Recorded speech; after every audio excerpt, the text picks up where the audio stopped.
તરફ કચ્છમાં 26મી જાન્યુઆરી પ્રજાસત્તાક દિવસની પૂર્વ સંધ્યાએ પશ્ચિમ કચ્છ ભુજ પોલીસ દ્વારા સાંસ્કૃતિક કાર્યક્રમ યોજાયો હતો, જેમાં પોલીસ પરેડ ગ્રાઉન્ડ ખાતે દેશભક્તિના ગીતો ગુંજી ઉઠ્યા, જેમાં પોલીસ પરિવાર દેશભક્તિના રંગે રંગાયું.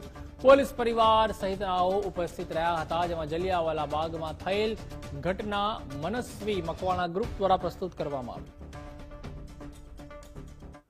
तमाम नागरिकों के लिए और खास तौर पे भुज पुलिस हेडक्वार्टर के सभी कर्मचारी और उनके परिवारजनों के लिए एक देशभक्ति के गीतों की प्रस्तुति से संबंधित एक संगीत संध्या का आयोजन भुज पुलिस के द्वारा आज किया जा रहा है. यहाँ पर खुशी की बात यह है कि इसमें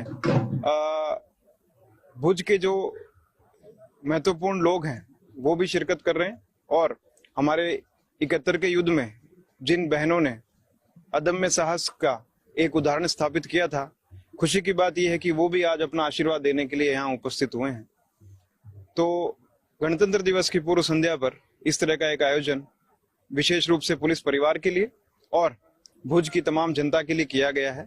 तो इस तरह का एक आयोजन है और आगे भी इस तरह के आयोजन किए जाते रहेंगे. આ છે ને આ બધું થયું છે મારા મેમ છે, દર્શિતા મેમ છે, એમના કારણે જ બધું થઈ શક્યું છે. એમને જ મને આ બધું કરાયું છે અને આનાથી ઉપરથી આપણે એ ખબર પડે કે દેશભક્તિમાં ઘણા બધા જનોએ પોતાની જાન ખોઈ છે, તો એને આપણને સમર્પણ એ લોકોએ આપણા માટે સમર્પણ કર્યો છે.